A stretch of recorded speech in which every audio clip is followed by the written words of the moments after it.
forest. But despite its beauty, a very wicked wolf made its home here. Hey, Alpha! Alpha! Yeah, Pinky? You got to be the wolf last time. I was thinking, maybe we can swap roles for this story. Oh, sure! I'm not cut out for the villain role anyway. Well, lucky for you, I am.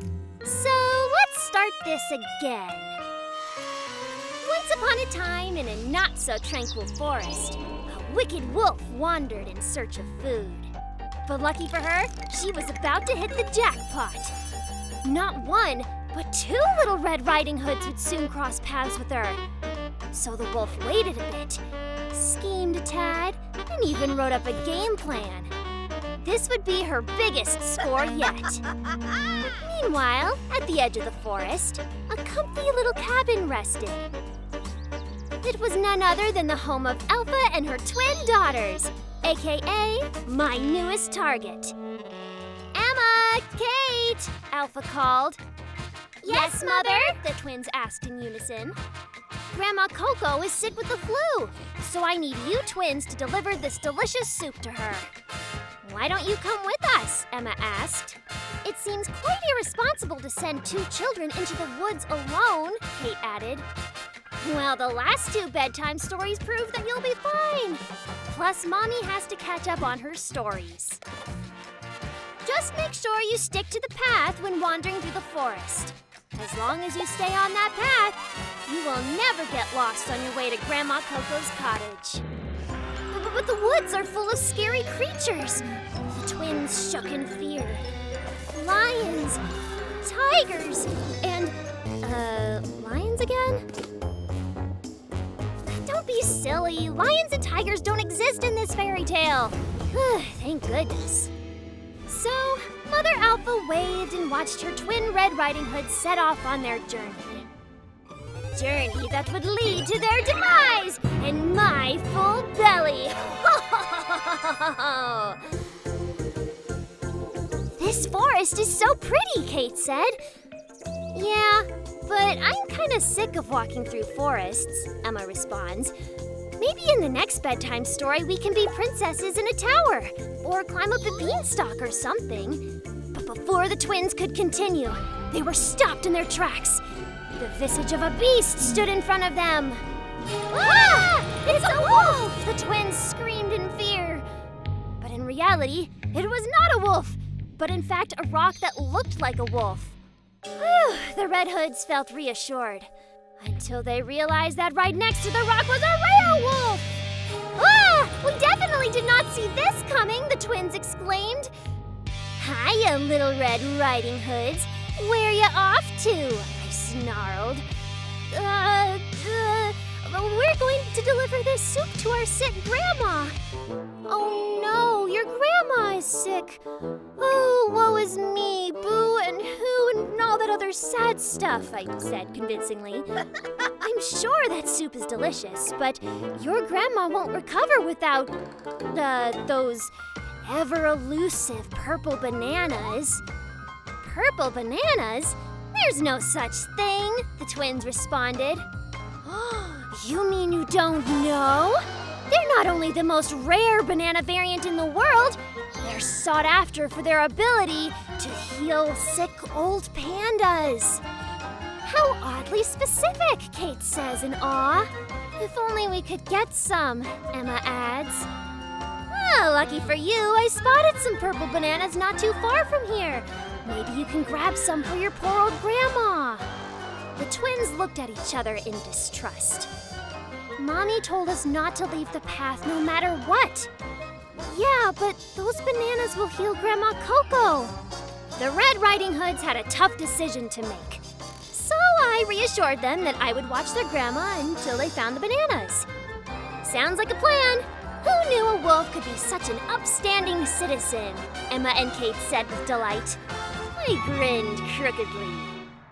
So, the twins ventured off the beaten path in search of purple bananas.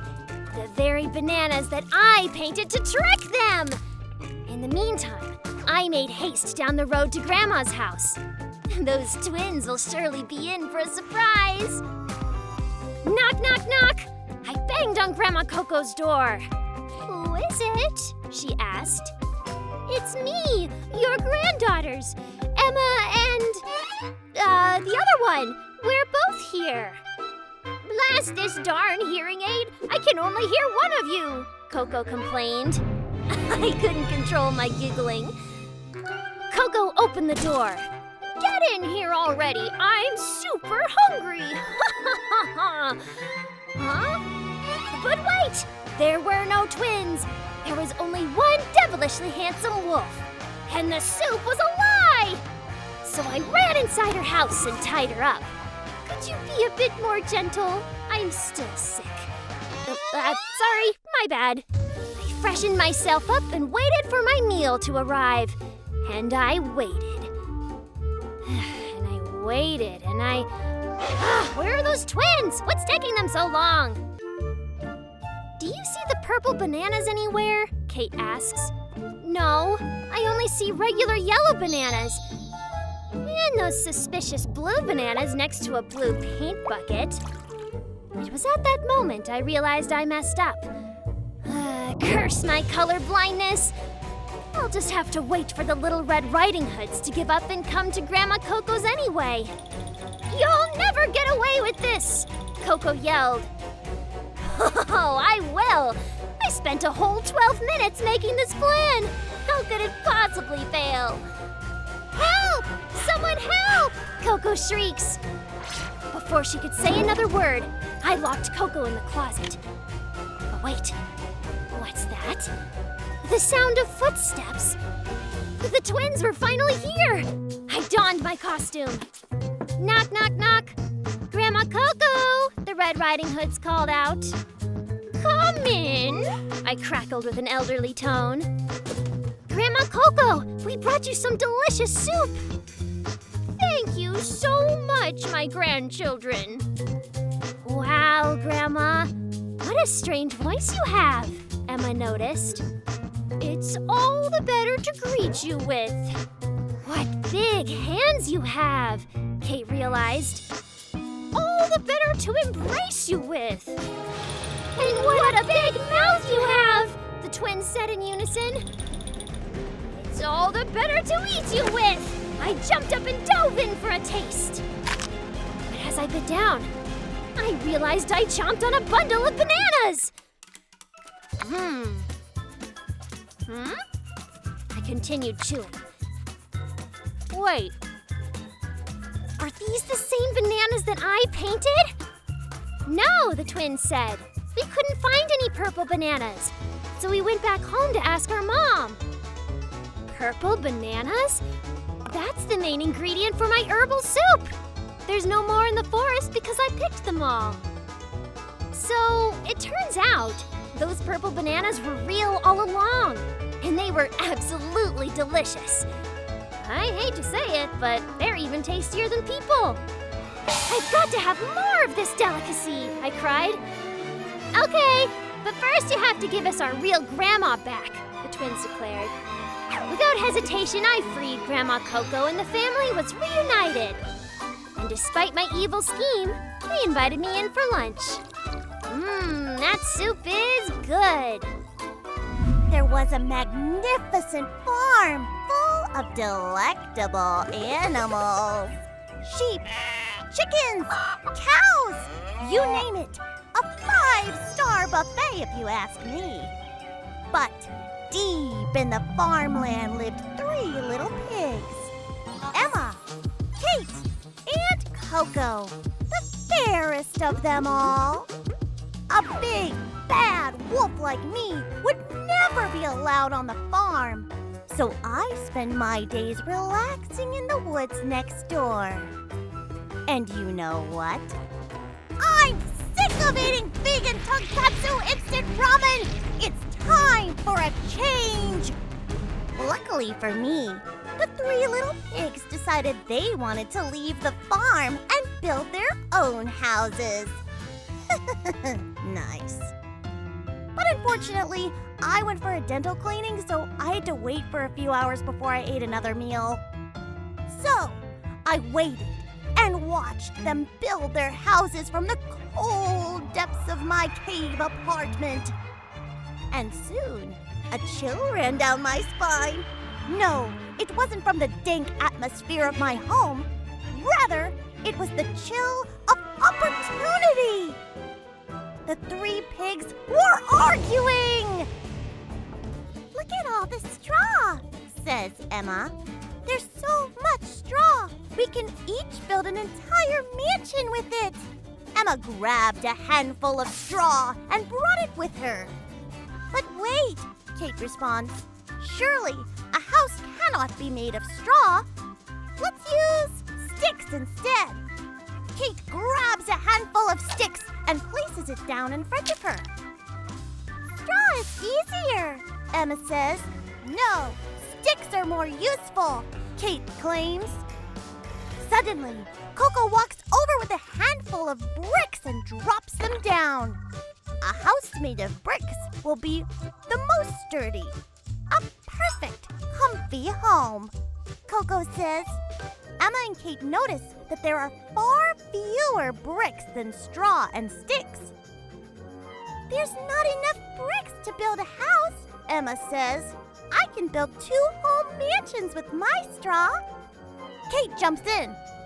"And working with bricks is too difficult. Building a house of sticks will certainly be faster." The 3 little pigs were all in disagreement. So, they went their separate ways and began construction. How interesting. Splitting the pigs up means I can have breakfast, lunch, and dinner. But I must wait. My favorite TV show just came on, and clearly that takes precedence. Everyone was working so hard. Emma was the first to finish her giant straw mansion. Kate followed soon after with her stick manor. And finally, Coco completed her small brick cottage. Hooray! The pigs celebrated. Emma decided to take a long nap after her hard work. I couldn't help but giggle as I sneaked up to the door.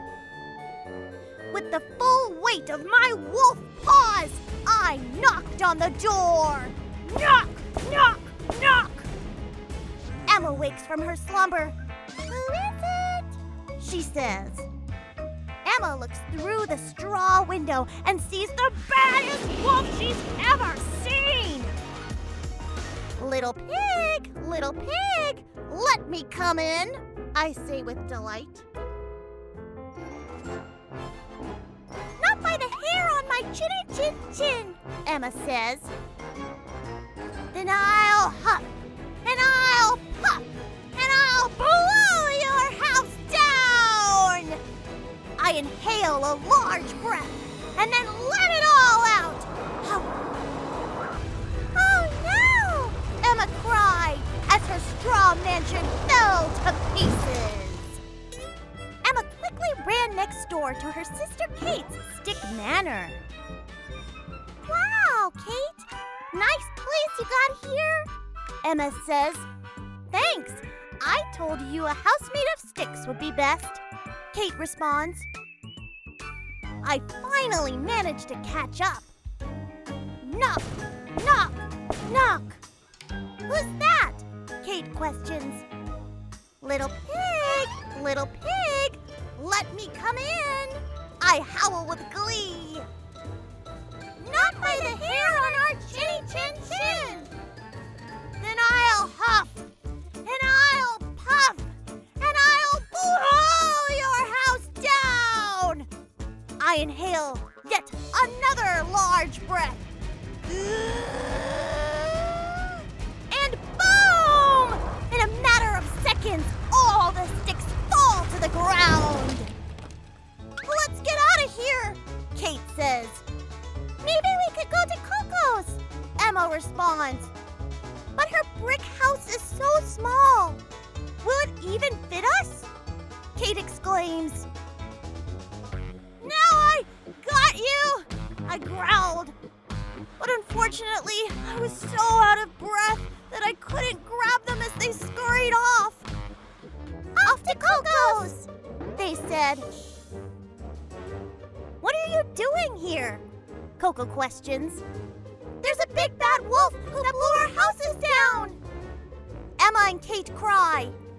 Well, don't worry. My house is made of bricks. It won't be easy for that mean old wolf, Coco reassures the twins. Suddenly, a loud knock on the door. Bang! Bang! Bang! Can you guess who it is? Of course! It's me! Little pig! Little pig! Let me come in! This is starting to get old. Not by the hair on our chinny chin chin. Then I'll huff, and I'll puff, and I'll blow your house down. But the house was still standing. Huh? I was surely confused. I inhaled another breath. And another breath. But I just couldn't seem to blow Coco's house down. I have a diaphragm of steel. Why can't I blow this house down? Hooray! The pigs cheered. I guess making a brick house really did pay off, Emma says. Maybe we should all make brick houses from now on, Kate adds. Oh no, not like this. I can't let all these farm animals make brick houses. How will they ever get in my belly? As the pigs celebrate and prepare a feast, I decide to make the biggest, baddest move of all. I jump onto the roof. If I can't blow this house down from the outside, I'll have to do it from the inside. I snarled as I reared another giant breath. I blew a giant cloud of wind through the chimney. Oh no! What comes around goes around, and an even bigger smoke cloud blasted atop the chimney. Like a violent storm, I was blasted off the roof. Luckily, I landed in some discarded straw. The pigs came outside to check on me, and as I stood up, my mask fell off. My secret was finally out. It's Alpha! Everyone laughs. I just wanted to move out with all my friends so we could have fun and cook delicious meals together. But I guess I took things a little too far. It's okay, the pigs responded. Let's grab some new material and build the best houses anyone's ever seen. And this time, we won't take the easy way. We'll work hard to make a house no wolf will ever blow down. So, we high-fived, ready for our next bedtime fairy tale adventure. Once upon a time, in a faraway land, in a magical forest, two sisters lived with their mother, me. That's right, I'm playing the twins' mommy. I'm a little nervous. I've never been a mommy. What if Emma and Kate don't like the clothes I pick out for them? What if I forget when their bedtime is? How do I make sure they're getting enough vegetables? Oh, right, sorry, the story. Anyway, our little family took on many odd jobs to make ends meet. Window cleaning, tree chopping, gerbil wrangling, ferns deferning, horse whispering, shoelace tasting, candle sniffing, legal counseling. You name it, we've done it. But our most favorite job of all, and the one that brought in the most money by far, was strawberry picking. We were the best strawberry pickers in the whole country. One day, we'd gotten back from a particularly fruitful day of strawberry picking. See what I did there? Fruitful. Like, we got a lot of fruit? Come on, that was funny. The point is! We had a ton of strawberries! I stepped out to make a call, leaving Emma and Kate alone with the fruit, which I would soon realize was a big mistake. "These strawberries sure look tasty," said Emma to Kate. "I know," replied Kate, "but Mommy says they're for selling, not for eating." "Well," said Emma, "how can we know if they're good to sell if we don't try one?" "Hey, you're right," Kate replied. "We'd better try one, but only one." And each of the twins ate one strawberry. But the strawberries were so juicy, so flavorful, so delicious, they couldn't stop themselves. They ate another, and another, and another, until there were no strawberries left. "Uh-oh," said Kate, upon realizing what they had done. "Uh-oh is right," I said, re-entering the room. "You two ate all our strawberries.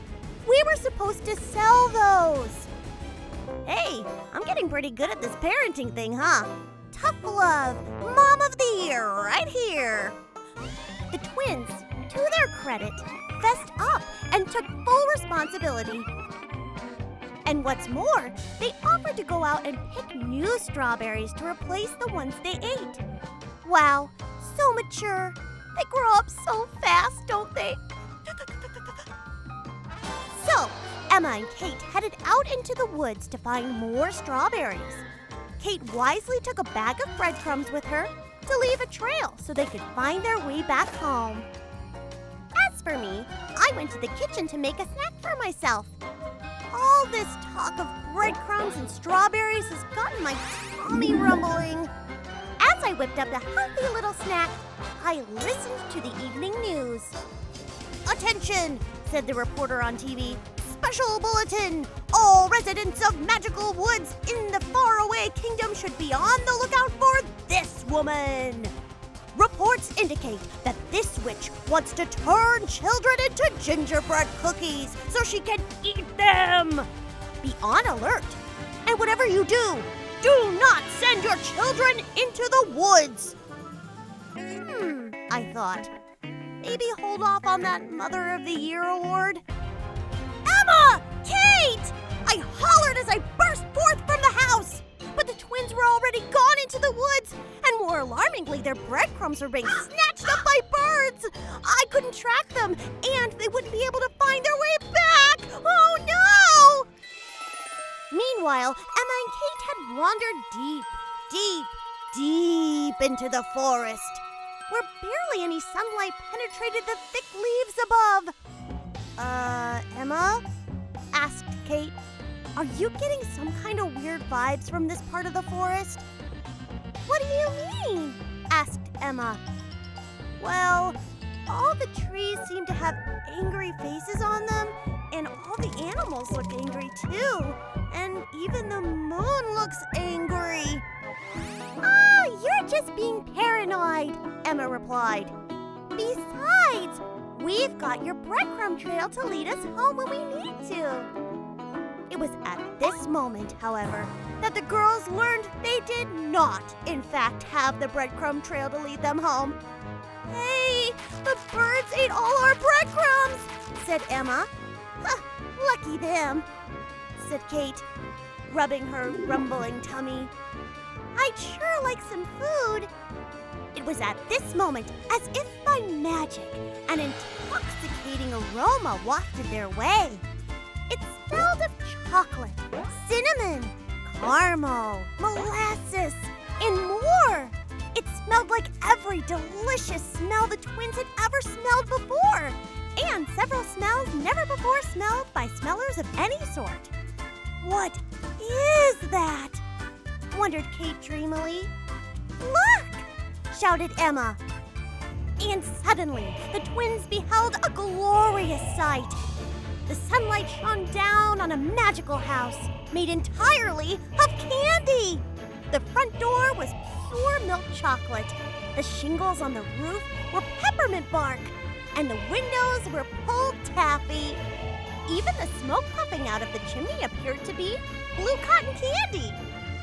"I call dibs on the doorknob," called Emma as she ran towards the house. "Wait," said Kate. "Doesn't this seem a little fishy to you?" "No," said Emma, already chewing a piece of the door. It seems chocolatey!" Convinced Kate joined Emma at the house, and they began to eat the delicious treats. They were so busy gobbling up the delicious candy house, they didn't even notice the witch was approaching behind them. The witch swiftly trapped the twins in a cage. "Coco!" the twins exclaimed in surprise. Not Coco," said the witch hurriedly. "I'm an evil, scary witch, remember?" "Oh, right!" the twins replied. They began calling for help, but it was no use. The witch brought the twins into her candy cottage, where she pulled out a giant, twin-sized mixing bowl and began prepping the ingredients needed to turn the twins into gingerbread cookies! "You can't turn us into gingerbread," called Kate. "Yeah," said Emma. "At least make a snickerdoodle. That's my favorite." "There's no use arguing," said the witch. "This fairy tale was written hundreds of years ago. There's nothing I can do to change it now." The twins sulked. The witch had a good point. "Now," the witch went on, "who wants to be turned into a cookie first? All you have to do is climb into the magic mixing bowl here, and poof, you're instantly transformed into a cookie." That's when Kate came up with a brilliant plan. "A magic mixing bowl?" Kate said skeptically. "No way! I don't believe you." "Believe it," the witch said. "It'll turn you into a cookie good." Emma, catching on to the scheme, joined in. "Yeah, right," Emma said. "I bet that mixing bowl won't do anything. I bet it's just a normal old bowl you bought from a catalog." "Ugh," the witch said, growing steamed. "I'll show you. Watch." Then, to demonstrate, the witch herself climbed into the magic mixing bowl and indeed instantly went poof and turned into a gingerbread cookie herself.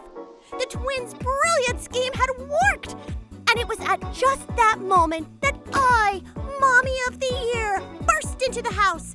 I'd tracked them by following my keen sense of cat smell, which led me straight to the candy cottage. I released my beloved children from their cage, and we headed towards the door. Said the witch gingerbread cookie. "I don't really have to stay like this, do I?"